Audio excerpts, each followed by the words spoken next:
ahí? Sí, Otto, se oye perfecto. Bueno, Hernán, muchas gracias por la presentación, muy completa, muy buenos los comentarios de Pablo. Yo quería hacer dos comentarios. Uno, el gasto cardíaco del ventrículo izquierdo es un poquito más alto que el gasto cardíaco del ventrículo derecho. Entender esa diferencia es importante porque cuando nos vemos enfrentados a situaciones donde tengamos que ofrecer asistencias ventriculares de ambos ventrículos, siempre va a pedir un poquito más el ventrículo izquierdo. El QPQS normal es de 1 a 1.1, que es otra manera de expresar ese gasto cardíaco izquierdo que es un poco más alto. ¿Cuál es la explicación de eso? La explicación de eso es que la circulación bronquial, que parte de las arterias bronquiales que son sistémicas y que terminan llegando a las venas bronquiales, esas venas bronquiales terminan anastomosándose con las venas pulmonares y regresando a la aurícula izquierda. Eso quiere decir que hay un flujo de sangre que sale de la aorta, que pasa por el pulmón y regresa a la aurícula izquierda.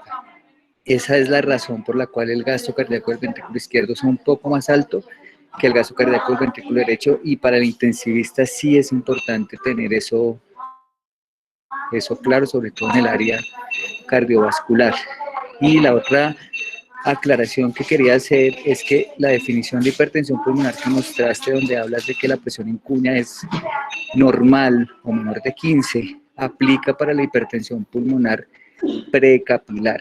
Pero si miras la definición de la presión de la hipertensión arterial postcapilar, esa es una hipertensión donde la presión en cuña del capilar pulmonar va a estar elevada y va a estar por encima de los 15 centímetros de milímetros de mercurio, perdón. Entonces es importante tener en cuenta que si hablas de precapilar, sí es cierto que la presión en cuña va a estar normal o baja, pero en las postcapilares la presión en cuña necesariamente va a estar elevada. Muchas gracias. Otto, muchas gracias por las aclaraciones muy relevantes. No sé si alguien más quisiera participar. Ahí veo a la doctora María Claudia que tiene la cámara abierta. No sé si la doctora quisiera participar. Ay, sí. No, primero, qué pena, la tecnología todavía me atropella. No, primero que todo, pues felicitar, me pareció como tú dijiste, una presentación muy buena, completa y sobre todo práctica, ¿no? Que me parece que esa parte es fundamental, que que nos volvamos súper prácticos y entendamos que es clave como llevar la teoría y lo veamos reflejado de verdad en el manejo que tenemos en los pacientes. Entonces me pareció desde ese punto de vista muy buena la revisión. Por el otro lado, lo único que yo quisiera decir es que creo que la vasculatura pulmonar, el ventrículo derecho, cada día han ido ganando y ganando y ganando en importancia, y en la medida que uno ve pacientes que tienen disfunción del uno o alteración en la vasculatura que no permite un flujo adecuado, el colapso tan importante y lo mal que se puede poner un paciente, empieza a ver que realmente ese puesto como de segundo que tenía el ventrículo derecho y de segundo que tenía la vasculatura pulmonar también, realmente no son para nada así y son prácticamente determinantes de una evolución, ¿no? Cada vez hay más estudios que muestran cómo las disfunciones del ventrículo derecho son marcadores de mortalidad, y eso está cada vez más establecido, digamos, en la población de adultos, y uno siente lo mismo en la población pediátrica. Por eso me parece este tema súper importante.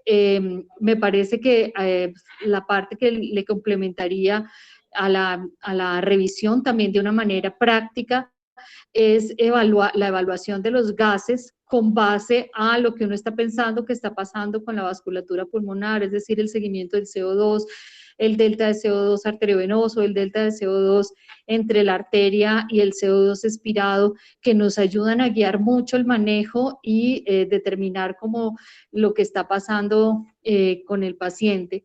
Entonces, no tengo ninguna otra cosa que aclarar. La otra cosa importante, perdón, es que la regulación del tono vascular pulmonar es como de un relojito. Los vasoconstrictores y los vasodilatadores tienen que estar en un balance muy, muy estrecho, y eso hace que cosas como que de pronto en pacientes adultos que no tienen una vasculatura tan reactiva no serían tan determinantes de disminución del gasto o algo así. En los niños sí hagan que realmente la vasculatura se cierre con cosas muy, muy, que uno de pronto pensaría que en los niños más grandes y en los adultos no es tan claro.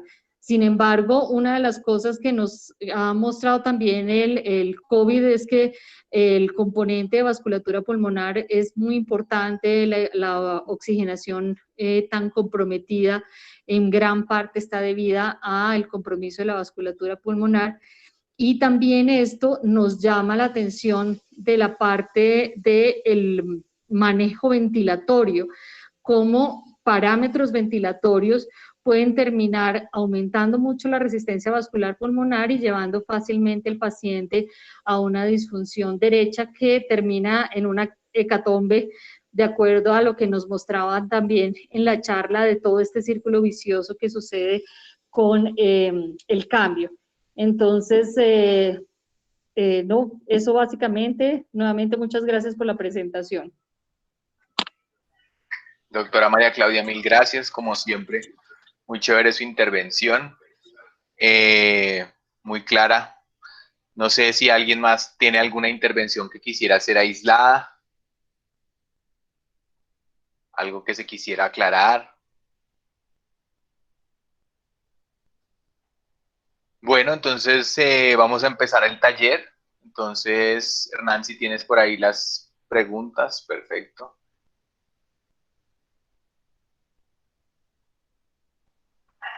Bueno, entonces estas son las 4 preguntas del taller. La primera va dirigida a un dispositivo que muchos de ustedes ya consideran obsoleto, perdido, desaparecido en el tiempo. Sin embargo, desde el punto de vista de la fisiología, nos parece que es un aparato que le enseña a uno muchas cosas, el hecho de tener que haber aprendido o aprender a usarlo o a ponerlo. Así, digamos, en este momento no lo vayan a ver desde el punto de vista práctico, de pronto sí, no sé, pero en principio sí es interesante ver cómo funciona. Entonces, la primera pregunta, lo que les pedía era que describieran desde el punto de vista, digamos, de presiones, cómo se organiza un catéter de Swan-Ganz y cómo se interpretan sus hallazgos de presión, digamos, para no hablar de gasto cardíaco y otras cosas que hacía o que hace el catéter. ¿Hay algún voluntario por ahí? Hola, doctor. Todo tuyo. Hola a todos, yo soy Juanita Uribe, soy fellow de la Sabana de primer año. Entonces, pues la técnica está escrita en varios artículos. Pues hay un artículo muy bonito en New England Journal desde 2013 que dice paso por paso. Pues creo que lo voy a hacer lo más sintético, cortico que se pueda. Entonces, lo primero es que se avanza pues una aguja que sea de un calibre adecuado. Se va a aplicar presión negativa a la jeringa hasta que se logre pues tener una sangre que sea de color rojo y que no sea pulsátil. Luego se va a retirar la jeringa, se pone la guía y pues con el bisturí se va a abrir un poquito la piel adyacente. Cuando se tiene el cable y la guía, entonces lo que se hace es que se va a insertar la vaina y un dilatador interno para que pueda pasar fácilmente. Se retira luego el dilatador, la guía, y se deja pues la funda con la funda por donde se va a poner como el catéter. Yo nunca he visto poner un swan ni nunca he manejado un swan, pero en las imágenes creo que lo logré ver. Después de que ya se pasa pues el catéter, se va a conectar el puerto distal del catéter a la arteria pulmonar al monitor, y la punta del catéter se va a nivelar pues con el corazón y el punto pues del paciente. Y se va a empezar a avanzar el catéter teniendo en cuenta su curvatura y siguiendo como la trayectoria esperada, y se va a avanzar aproximadamente unos 15 centímetros, pues más o menos medio camino, pues como entre dos marquitas que él trae, pues que las describen como las marcas delgadas. Y en ese momento entonces se va a avanzar hasta que en el monitor se vea una onda, pues o una forma de onda de presión de la aurícula derecha. Decía que para los adultos la distancia de la aurícula derecha va a estar aproximadamente 15-20 centímetros desde la vena yugular interna a la subclavia.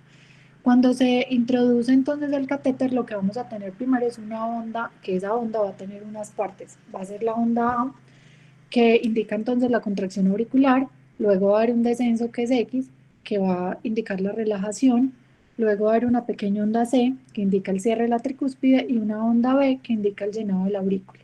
Y por último, un descenso Y, que indica pues el vaciamiento. En ese momento es importante que alguien apunte pues como las presiones que se observan, que usualmente, decía el artículo que les mencioné, están alrededor entre 1 y 5 milímetros de mercurio. Luego el catéter se va a seguir avanzando y se va a avanzar de otros aproximados 5 a 10 centímetros hasta que uno encuentre una onda con una forma de presión ventricular derecha que va a tener es una onda con una forma sinusoidal que tiene un movimiento primero ascendente y luego uno descendente rápido y lo que representa es la sístole ventricular. Y después de eso hay un movimiento ascendente un poco más lento que va a hablar pues como el llenado ventricular pues que se hace de forma pasiva durante la diástole. En ese momento se va a notar nuevamente la presión y esa presión sistólica está alrededor de 15 a 30 y la diastólica más o menos de 1 a 7. El catéter se sigue avanzando más o menos otros 5 a 10 centímetros y luego se encuentra uno con la presión de la arteria pulmonar que lo que va a tener es una onda que también va a contener una forma pues de una onda como de presión sistólica, pero se diferencia con la onda del ventrículo porque mm, va a haber una disminución progresiva pues en lugar de un aumento de la presión durante la diástole. Y un aumento general de la presión diastólica que se va a dar únicamente si la válvula está funcionando.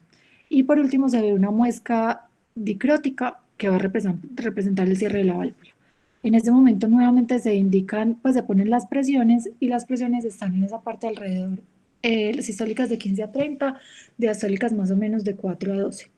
Y ya por último, el catéter se avanza hasta que va a formar una onda de presión de cuña, que esa onda es muy similar a la forma de la onda de la aurícula derecha, excepto que pues, se va a observar una mayor variación durante la respiración, pues como grande. Y ya decía que luego pues de que uno ponga el catéter, entonces va a verificar pues las medidas, va a ver que la posición sea adecuada y pues va a permitirle pues hacer las mediciones de gasto cardíaco y además pues tomar sangres de saturación venosa. Entonces a modo de resumen eso sería pues como las presiones y la respuesta a la pregunta. Juanita, muchísimas gracias. Otto quiere hacer alguna aclaración. Dale, Otto. Sí, pues simplemente como siempre lo he mencionado, creo que depende de los escenarios. Yo no creo que sea una práctica obsoleta.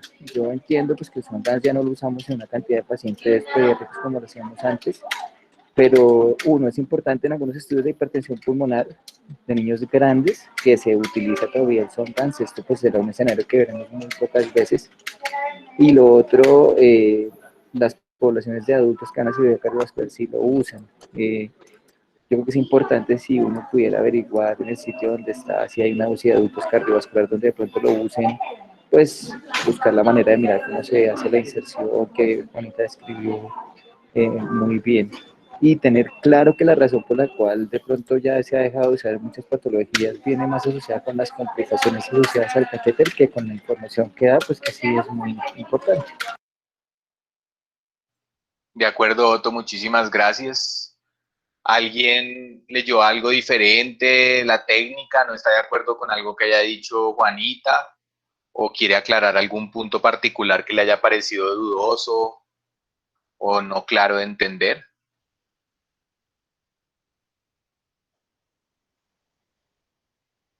Entonces, en principio, digamos que aprender a poner un swan, me parece que desde el punto de la fisiología nos enseñó un montón, los que todavía nos tocó entrenamiento ya, digamos, y que se ponía con cierta frecuencia, yo creo que era enriquecedor desde el punto de vista de la fisiología. Lo que dice Otto, pues lo dejaron de usar porque se asociaba a complicaciones. En niños, pues lo limitábamos mucho por los tamaños, pero creo que uno aprendía mucho a calcular resistencias y entendía el comportamiento cuando hacía cambios al ventilador. Realmente era muy bonito, por lo menos desde el punto de vista de la fisiología. Ya su aplicación y eso, pues todas las discusiones que han habido modernas del tema. La siguiente pregunta, que es muy importante, sobre todo para los que vivimos en altura, que somos varios aquí y que generalmente nunca nos paran tantas bolas en los consensos de hipertensión pulmonar, a pesar de que hay mucha gente que vive a estas alturas, es cuál es el impacto que tiene la altitud sobre los individuos sanos y enfermos en cuanto a sus resistencias pulmonares. Entonces, ¿qué información encontraron de esa fisiología? Hola, doctor, buenas tardes. Dale, Shaila. Bueno, muy buenas tardes para todos. Mi nombre es Shail Chacón, yo soy Fellow de la Universidad de La Sabana de primer año. Entonces voy a tratar de resumir un poquito lo que ya Hernán nos mostró en una diapositiva, pero a medida que se incrementa la altura, pues defiende la presión atmosférica y este es un fenómeno que nos lleva a menor presión parcial de oxígeno y por ende esto se nos va a traducir en una menor presión alveolar de oxígeno. Como nos dijo Hernán, al tener menor presión de oxígeno, pues esto va a generar una vasoconstricción hipóxica y por ende va a aumentar estas resistencias del pulmón. Entonces las personas que viven, digamos que próximos al nivel del mar o que viajan a grandes alturas como son Bogotá, pues deben pasar por un proceso de climatización y entre los cambios más tempranos que podemos observar en los pacientes son aumento de la frecuencia cardíaca con un posterior aumento de la frecuencia respiratoria, las modificaciones de la curva de la disociación de la hemoglobina, el incremento de la eritropoyesis, la distribución del flujo arterial también cambiaría y finalmente pues todos estos mecanismos vienen siendo compensatorios para poder aumentar ese aporte de oxígeno que se lleva a los tejidos. Dependiendo de esto, pues digamos que las manifestaciones van a ser diferentes, van a oscilar desde pacientes que presentan disnea o manifestaciones mucho más severas como son los edemas de las alturas. Muchas gracias, Shail. Juan. Sí, buenas tardes. Mi nombre es Juan Sebastián, soy fellow de la Universidad Nacional. Solo quería pues añadir una parte de los fenómenos fisiológicos que ocurren. Digamos que se ha evidenciado que los pacientes que viven en altura tienen mayor hiperactividad del lecho vascular pulmonar. Y esto es un evento pues muy importante porque esto muestra que cualquier situación que lleve a la vasoconstricción va a ser exagerada en los pacientes que viven en altura. Lo otro que se ha evidenciado en los pacientes que viven en altura es que tienen un remodelamiento vascular pulmonar. Esto lo haría más susceptible a cualquier patología o, digamos, alteración en la regulación del lecho vascular pulmonar. Y pues, como lo decía Shail, esto, digamos que resalté aquí pues, en la pregunta un estudio que realizaron en China. Digamos que lo que han descrito es que más o menos 14 millones de personas viven a una altura mayor a 2.500 metros de altura. Y la mayoría de estos están en China. Digamos que de los 14, más o menos 8 millones están en China. Ellos hicieron un estudio entre el 98 y el 2002, lograron 1.061 pacientes y lo que hicieron fue, como tenían varias ciudades a diferentes alturas, mirar cuál era la presión arterial pulmonar. Y lo que evidenciaron era que los pacientes que estaban sobre 3.600 metros de altura tenían una presión arterial pulmonar más o menos de 35 milímetros de mercurio versus los pacientes que estaban a menos de 3.500, que tenían una en promedio más o menos de 17.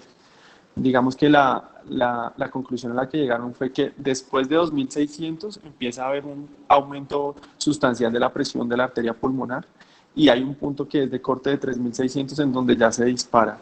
Y lo último es que los niños probablemente son más susceptibles, o sea, los niños menores son más susceptibles a estos cambios, pero al parecer, digamos que son más susceptibles a estos daños. Y por último, resalto un estudio que hizo el doctor Ucros aquí en Colombia, 21 pacientes que presentaron bronquiolitis y después de él les hizo un seguimiento a 5 años y se dio cuenta que los pacientes, digamos que el comportamiento era diferente a otras latitudes y tenían más predisposición a hacer hipertensión pulmonar versus pacientes, por ejemplo, de Brasil o de otras latitudes, como lo dije previamente. Entonces, digamos que todos los fenómenos fisiológicos y fisiopatológicos explicarían que a la altura nosotros tendríamos más susceptibilidad de tener patología pulmonar y cardiovascular y tener pues peores desenlaces probablemente. Con esto ya termino. Muchas gracias, Juan. Lina pidió la palabra, luego Hernán. Buenas tardes, mi nombre es Lina Guayo, ay, se me fue el... ¿Buenas? Sí, se te oye perfecto, Lina. Ah, qué pena. Mi nombre es Lina Guayo, soy residente de la Universidad del Bosque y yo quería adicionar unas cositas. Bueno, con respecto a lo que dijo Shail, acentuar que pues Hernán habló de los cambios de la resistencia vascular pulmonar con respecto a la vasoconstricción hipóxica y a la disminución de la PaO2, adicional que esto también se va a acentuar con los cambios del pH, se hace más acentuado. Y lo otro que quería adicionar era que pues revisé un artículo belga donde se hicieron descripciones ecocardiográficas de la presión arterial media, encontrando en pacientes que vivían a gran altura valores de presión arterial media más o menos de 18 milímetros de mercurio en reposo y 23 milímetros de mercurio en ejercicio, versus comparaciones pues a nivel del mar de 13 milímetros de mercurio, máximo 20 milímetros de mercurio en ejercicio. Teniendo en cuenta pues la actual definición de hipertensión pulmonar, pues ellos describen allí que los pacientes a gran altura no van a tener hipertensión pulmonar en reposo, pero durante el ejercicio pues sí van a elevar las presiones pulmonares por encima pues de la normalidad. Y en esto incluyeron también pacientes con enfermedad crónica de la montaña, que también son cambios adaptativos que podemos encontrar en los pacientes a gran altura, nativos, digámoslo así, que se van a caracterizar por un aumento de esa masa eritrocitaria. La masa eritrocitaria va a aumentar la viscosidad y la viscosidad va a tener una relación lineal con la resistencia vascular pulmonar. Entonces, estos pacientes también por este lado van a tener aumento de la resistencia vascular pulmonar. Sin embargo, también ahí describen que la respuesta ventricular derecha a esta sobrecarga de presión crónica, por así decirlo, es adecuada y mantiene un acople ventricular arterial óptimo en esos pacientes. Eso quería adicionar. Gracias. Gracias, Lina. Hernán. Lo único, porque Lina tocó un punto que iba a decir, es que en estudios anatomopatológicos en pacientes en Cusco y pacientes en el Tíbet, se ha visto que la capa muscular media de esos pacientes es mucho más gruesa. Y esto lo explicaban como una adaptación a las presiones parciales de oxígeno que se manejan a esas alturas. Definitivamente una característica que se modula cuando los pacientes bajan a nivel del mar, porque se lograba ver que hay una disminución como tal de esos grosores. Pues, nada más para agregarlo. Hernán, muchas gracias. Lina, otra vez. No. Perdón, quería adicionar algo. Pues digamos que todos los cambios a gran altura en los pacientes sanos, pues ya los hemos descrito. Cuando quise buscar con respecto a pacientes enfermos, digamos que me fui un poco por la parte cardiovascular, sobre todo, pues esto ha sido estudiado un poco en los pacientes con fisiología de ventrículo único, donde este impacto, todos estos cambios que ya hemos hablado, tienen mayor representación, pues teniendo en cuenta que vamos a estar frente a circuitos con una circulación pasiva, con una sola bomba que se van a enfrentar pues en caso del Fontán, por ejemplo, a traer resistencias en serie con una sola bomba. Entonces, esos cambios van a estar mucho más acentuados y van a impactar en el gasto cardíaco de estos pacientes. Tanto que, pues, dependiendo de la altura a la cual se desarrollen los procedimientos, van a tener ciertas modificaciones, como es la presencia de fenestración en los pacientes con Fontán, que pues a más de 1000 metros sobre el nivel del mar todos son fenestrados, teniendo en cuenta que ese aumento ligero de las resistencias vasculares pulmonares puede afectar finalmente el gasto cardíaco, y la fenestra pues lo que va a hacer es una salvación para mantener el gasto sistémico. La mayoría de los centros cardiovasculares grandes pues son a nivel del mar. Algunos le han apostado a hacer Fontán sin fenestras, sobre todo en México, teniendo en cuenta, o ellos se basan en que esa hipoxemia relativa que va a producir la fenestra, porque finalmente va a ser gasto cardíaco pues con baja PaO2, también va a tener impacto sobre la resistencia vascular pulmonar, pues por todo lo que hemos hablado. Entonces, también quería adicionar esa parte. Muchas gracias, Lina. No sé si Juan iba a volver a intervenir, que lo vi abrir el micrófono.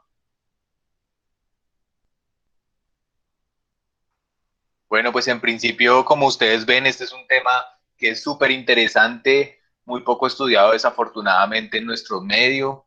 Desde lo que ustedes dijeron, todo está muy claro y es como las dificultades que tenemos, definir qué es normal a la altura, definir esa hiperreactividad buena o mala, cómo reaccionamos ante la enfermedad, la necesidad de fenestras o no en fisiologías únicas. Realmente tenemos un montonón de dudas y pocas respuestas en el tema. Entonces, pues la invitación a hacer mucha investigación en fisiología pulmonar de hipertensión en altura, porque realmente la única manera como vamos a llegar a poder definir si en estos ejercicios vale o no vale la pena intentar hacer una estrategia diferencial, pues sería importante, porque ustedes ven que aparte de a veces correr un poco el punto de corte inicial, pues realmente aquí en la altura no se hace un manejo diferencial de la hipertensión pulmonar, ni ninguna de las guías recomienda nada en particular, probablemente por falta, digamos, de información, pero es posible que debían haberse hecho algunos ajustes. Bueno, la siguiente pregunta va orientada a, una vez detectada o estamos pensando que este problema de hipertensión pulmonar es un problema muy importante en el cuidado intensivo, ¿cómo lo abordan ustedes desde el punto de vista de las técnicas de monitoría? La doctora María Claudia le sopló un poquito, vimos el SWAN como una estrategia, digamos, muy avanzada que usamos poco. ¿Qué otras estrategias observaron y qué específicamente buscan con estas estrategias?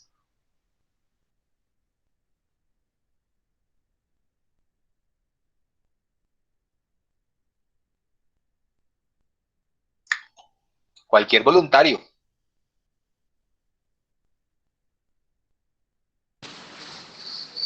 Dale, Juan. Dentro de las, digamos que las técnicas que encontré de monitoría, fue la cartografía, los biomarcadores, como tal. Entonces, digamos que dentro de la cartografía, un momento por favor.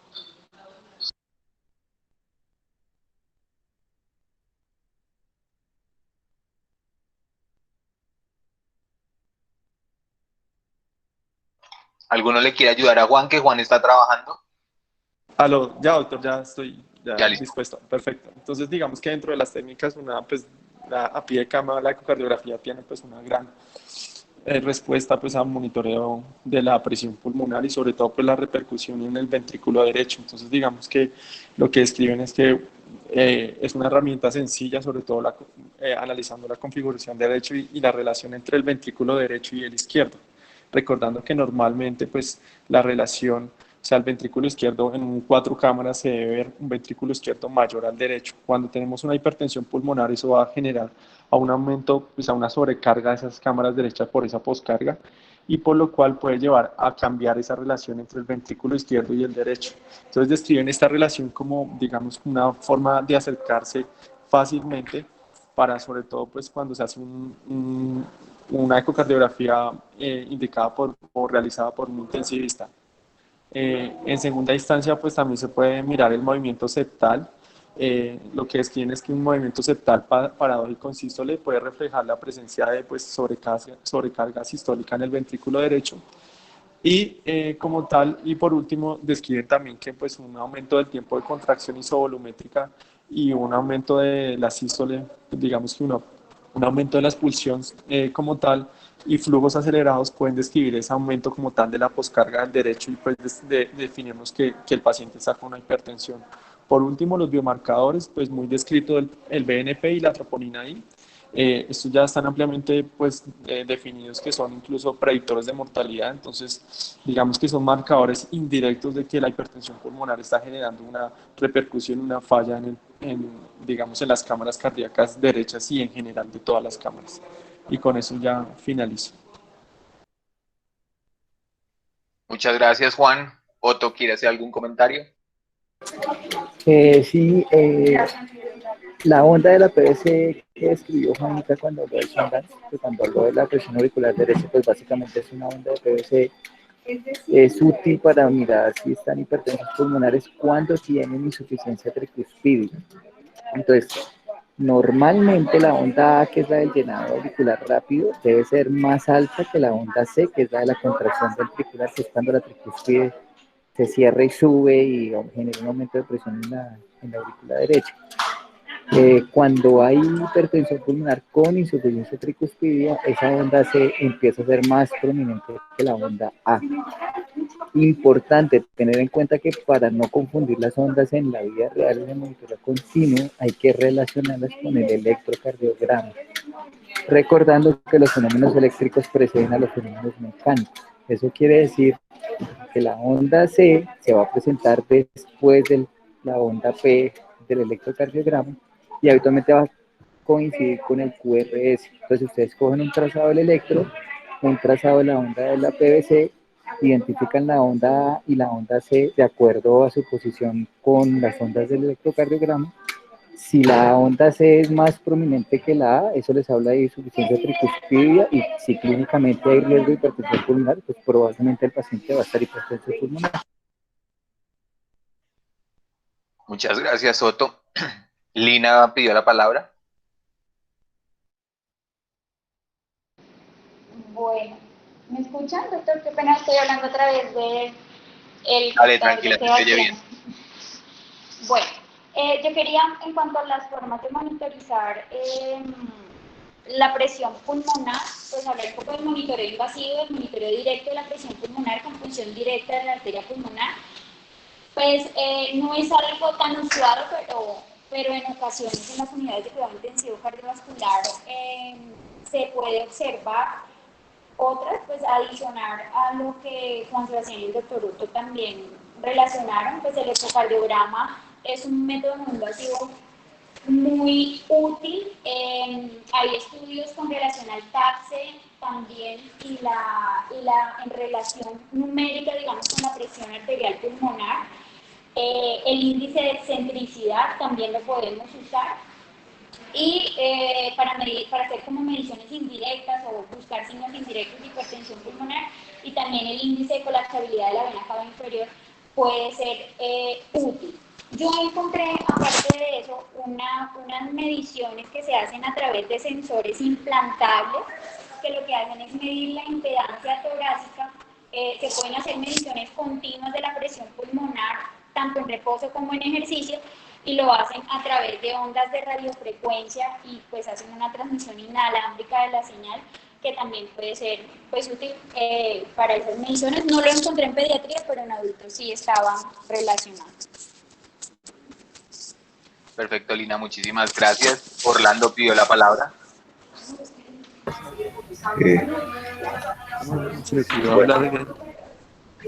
Buenas, ¿me escuchan? Sí, se te oye bien. Bueno, lo que comentó Juan y lo que comentó Lina son aportes muy valiosos, igual lo que habló el doctor Otto, aunque no le gusta que le digamos doctor, pero bien, hay cosas que tenemos nosotros aquí en las unidades que debemos siempre como que estar pendiente en un contexto de un paciente que nosotros sabemos que va a tener riesgo de hipertensión pulmonar. Uno de ellos es la monitoría clínica. Nosotros vemos que un paciente que está bajo sedación y hace un despertar muy repentino y hace una desaturación muy rápida sin alteración de la frecuencia cardíaca es un indicativo indirecto de hipertensión pulmonar. Así como estoy comentando, las mediciones de la monitorización de la presión arterial también, en especial en pacientes en que hay conexiones de shunts, ya que una caída en la presión arterial indicaría directamente que habría un incremento en la relación con la presión de la pulmonar que podría generar cambios clínicos en el paciente. Si habíamos dicho que la capnografía también nos ayudaba, esto con la interacción de los gases, pues un incremento en el diferencial de la CO2, la diferencia entre la CO2 de la CO2 expirada menos la CO2 conseguida en los gases a nivel arterial mayor a 6, haría un incremento del espacio muerto que en modo dinámico nos podría estar diciendo de que hay fenómenos de hipertensión pulmonar en el paciente. como tal. Ya Juan habló mucho del ecocardiograma, también hablar de los signos indirectos, dilatación ventricular derecha, que también nos podía ayudar, y por último la medición del catéter arterial, que ya es como que lo que algún día de alguna manera trataremos de innovar para volverlo a usar en nuestras unidades. Orlando, muchas gracias. Creo que todos han llegado como a un punto en común. En principio, digamos, lo que hay que tener es un índice de sospecha, estar todo el tiempo vigilándola, tratando de buscarla. Como no tiene una forma directa muy fácil de hacer por lo invasiva, entonces se han generado múltiples estrategias multimodales. Probablemente habrá que verlas todas en conjunto, llenarse de razones.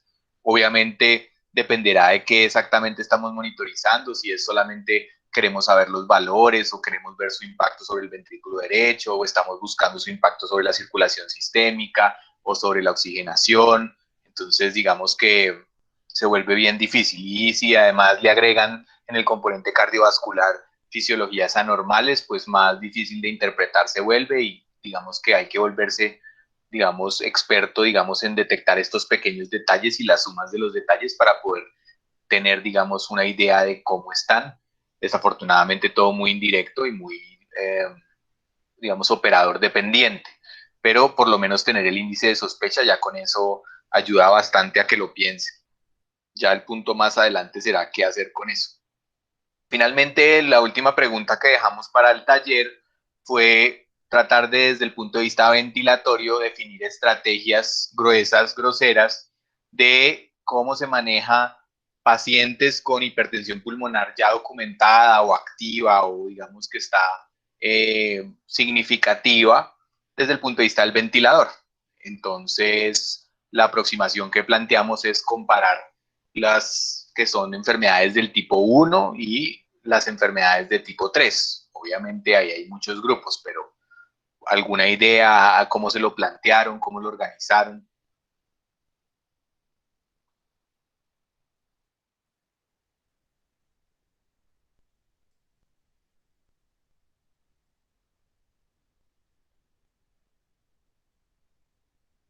¿Ninguno quiere participar de los que no han hablado?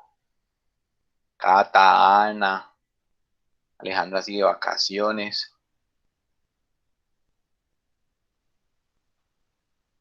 ¿Quieren repetir los que ya hablaron? Alejandra, Polina. Sí, soy yo, perdón. Bueno, sí, yo digamos que hice un cuadro comparativo teniendo en cuenta, bueno, la primera patología que relacioné fueron las cardiopatías congénitas con hipertensión pulmonar por hiperflujo pulmonar, es decir, las que están en el grupo 1 de la clasificación, y las enfermedades o la hipertensión pulmonar por enfermedades del desarrollo pulmonar, que van a ser las del grupo 3. Primero, pues un abordaje sin disfunción ventricular derecha secundaria a la hipertensión, porque esto va a cambiar mi estrategia ventilatoria. ¿Sí? Entonces, lo primero que relacioné, ¿cuál es la alteración, la alteración principal, digamos, que desencadenó la hipertensión pulmonar? Entonces, en el primer grupo va a ser una alteración del flujo, un aumento del flujo pulmonar, lo que va a llevar a esa remodelación y esa hipertensión pulmonar, mientras que en el grupo 3 van a ser la alteración principal es en la resistencia vascular pulmonar y vamos a tener un aumento de estas generalmente por una falla en la disminución normal de las resistencias en el periodo postnatal. Entonces, con respecto al PIB, en el grupo de cardiopatía congénita por hiperflujo, considero que debemos utilizar un PIB titulable, 1, para el reclutamiento alveolar y manejo de edema pulmonar, 2, para disminuir la derivación de flujo de izquierda a derecha, que esto nos va a ayudar con el edema y nos va a disminuir el bajo gasto manteniendo o tratando de mantener un QPQS cercano a 1 o 1.1. Mientras que en los pacientes del grupo 3, pues debemos usar un PIB óptimo y este va a ser según las características mecánicas, distensibilidad y resistencia que vayan a tener estos pacientes. Generalmente, pues estos pacientes pueden tener patrones misceláneos, pero van a caracterizarse por un aumento de la resistencia, diría yo que más frecuentemente. Entonces vamos a tener que usar PIP para fertilizar vía aérea o PIP para disminuir hiperinsuflación dinámica, pero va a ser, digamos que un objetivo diferente. Otro, la FIO2, entonces en el grupo 1, una FIO2 óptima para saturaciones entre 85 y 90, pues es diferente hacer, digamos que una punta del QPQS con las saturaciones, pero pues digamos que ese es el objetivo con esa saturación, que no me aumente la derivación del flujo de izquierda a derecha. Y en las enfermedades del desarrollo pulmonar, pues una FIO2 para una saturación mayor de 90. En cuanto a los volúmenes, pues volúmenes, en ambos van a ser volúmenes fisiológicos, pues generalmente en las cardiopatías congénitas por hiperflujo pulmonar, en estadios tempranos no vamos a tener todavía una remodelación de la vasculatura pulmonar, entonces vamos a poder manejar mucho más fácil los volúmenes sin tener que exponer tanto al paciente al daño por ventilación mecánica, mientras que eso debe ser un cuidado, debemos tener mayor cuidado en los pacientes con enfermedad de desarrollo pulmonar. Y evitar la hiperinsuflación dinámica, que es muy frecuente en esos niños. Relaciones fisiológicas, sin embargo, en los pacientes con enfermedad del desarrollo pulmonar vamos a atender de pronto unas constantes de tiempo expiratorias mayores, teniendo en cuenta el predominio del patrón obstructivo. Y digamos que el objetivo global en los pacientes con una cardiopatía congénita con hiperflujo pulmonar va a ser un aumento de la resistencia vascular pulmonar, o digamos que no permitir el descenso de esa resistencia. Mientras que en los pacientes con enfermedad del desarrollo pulmonar e hipertensión pulmonar, el objetivo va a ser disminuir esa resistencia vascular pulmonar, minimizando el daño por ventilación mecánica. Al inicio hice el apunte de la disfunción ventricular derecha, porque esto nos cambiaría bastante la estrategia, teniendo en cuenta toda la interacción corazón-pulmón y las interdependencias ventriculares. Estos pacientes se van a favorecer por presiones bajas, PIP bajos en realidad, y volúmenes tampoco pues tan altos, tratando de mantener esos pacientes en capacidad residual funcional, para que su flujo o esa poscarga del ventrículo derecho no se aumente, favorecer o mantener el retorno al izquierdo y mantener un adecuado gasto cardíaco. Entonces, eso sí sería importante identificar si el paciente con hipertensión pulmonar por hiperflujo ya tiene o no disfunción ventricular derecha. Ya. Muchísimas gracias. La doctora María Claudia pidió la palabra.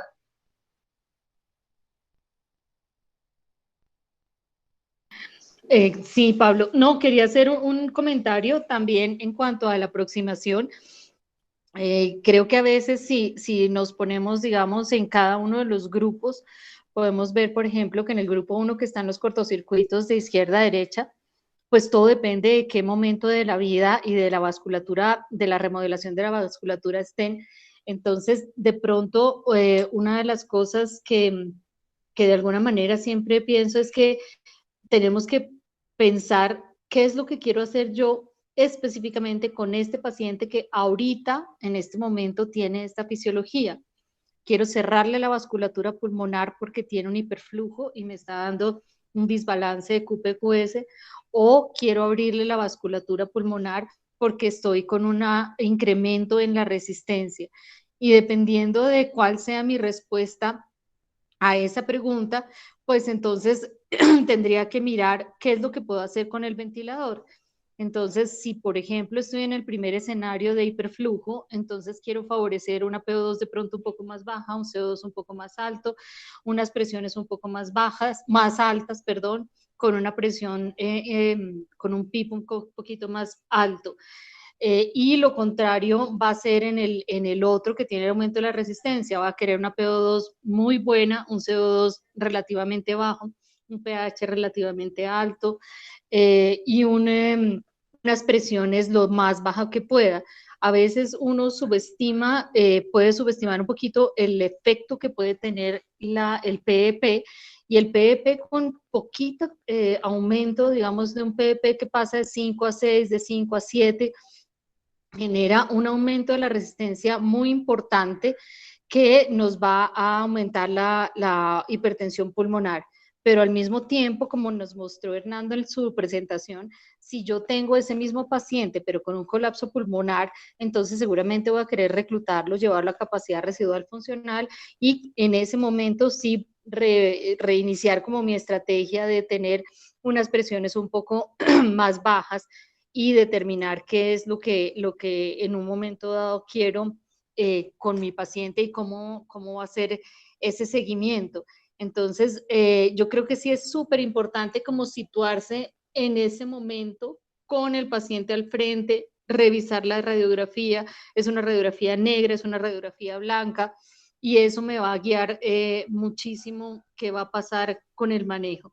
En las otras patologías, digamos, como las del desarrollo, como nos dice bien Lina, hay unas que son, que las cuales no vamos a lograr absolutamente nada, son rarísimas, que son la displasia alveolocapilar, en la cual los alvéolos van por un lado, los capilares van por el otro lado, y es una causa de mortalidad prácticamente cercana al 100%, pues cercana no, al 100% es incompatible con la vida, porque pues va por, cada uno va por un lado, y el intercambio gaseoso no se va a dar. Y en las otras, que son el patrón fetal persistente, que es como la característica más importante de los recién nacidos, cómo se comportan ante determinadas injurias, ese entra dentro de la categoría de hiperventilarlo, alto oxígeno, volúmenes no tan altos, o a veces un poquito más altos para lograr hiperventilación, y presiones relativamente bajas. Entonces, creo que en ese momento el punto básicamente sería individualicemos y busquemos, tengamos como nuestros objetivos claros de en este momento qué quiero hacer con el paciente, y con base en eso plantearme una estrategia que adicionalmente puede cambiar, ¿no? Porque el del hiperflujo pulmonar puede pasarse para el otro lado si hace alguna lesión pulmonar, si hace un SDA, si hace... Entonces, en la medida que vayamos mirando qué es lo que está pasando con la fisiología, iremos ajustando el manejo. Doctora María Claudia, muchísimas gracias. Yo creo que su intervención resume de gran manera, digamos, el objetivo de esa última pregunta, entender un poco que pues esto no es una sola enfermedad, sino son múltiples enfermedades y que tienen múltiples estadios, y no satanizar nada. A veces será mucho PIP, a veces será poco PIP, a veces será mucho oxígeno, a veces será poco oxígeno, a veces será vasodilatadores, a veces no.